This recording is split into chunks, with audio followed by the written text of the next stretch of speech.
La disparition d'Émile, âgé de 2 ans et demi, continue de susciter des interrogations au sein de la commune du Haut-Verney.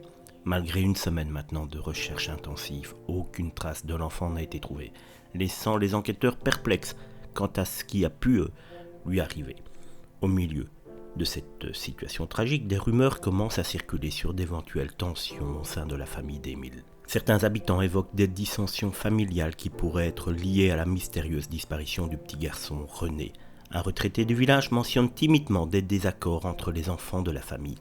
Ces informations troublantes ont du mal à être acceptées par les autres résidents qui décrivent la famille comme étant calme et sans histoire.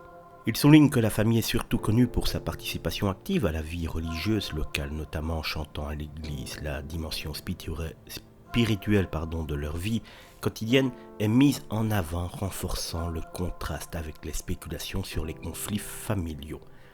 L'attitude du papa d'Émile, Colomban, a également été scrutée de près par les bénévoles et les médias présents dans les premiers jours de recherche. Certains ont été surpris par sa tenue élégante, comprenant un col roulé et un pantalon de ville, considérant les circonstances. De plus, le comportement autoritaire du jeune papa a été relevé qu'avec des réprimandes soudaines envers ceux qu'il jugeait avoir une attitude inappropriée.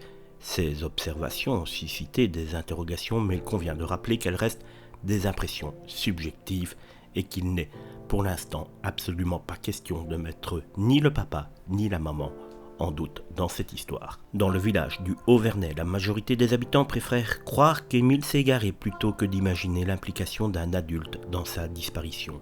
Certains spéculent qu'il aurait peut-être pu tenter de rejoindre la cabane construite par ses oncles dans la forêt, en partant seul le matin avec ses grands-parents. Cependant, l'absence totale de traces de l'enfant dans les environs du village reste un mystère déconcertant. La mobilisation des autorités s'est intensifiée avec le déploiement d'une cellule d'investigation nationale dans l'espoir de découvrir un indice déterminant. Pendant ce temps, les rumeurs et les suppositions continuent de circuler, alimentant les craintes et les spéculations au sein de la commune du Haut-Verney.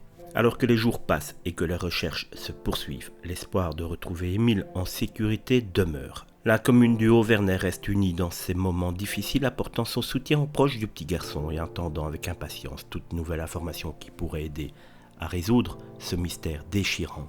Et sur internet, vous êtes de plus en plus nombreux à faire certaines relations entre cette histoire et une autre célèbre histoire de disparition d'enfants, ou plutôt là, de meurtre d'enfants il y a une trentaine d'années. Un petit village où peu de personnes passent, un enfant qui disparaît en pleine journée, des conflits familiaux en plus. Oui, vous êtes de plus en plus nombreux à faire état d'un rapport entre cette histoire de la disparition du petit Émile et celle du petit Grigory il y a maintenant plus de 35 ans.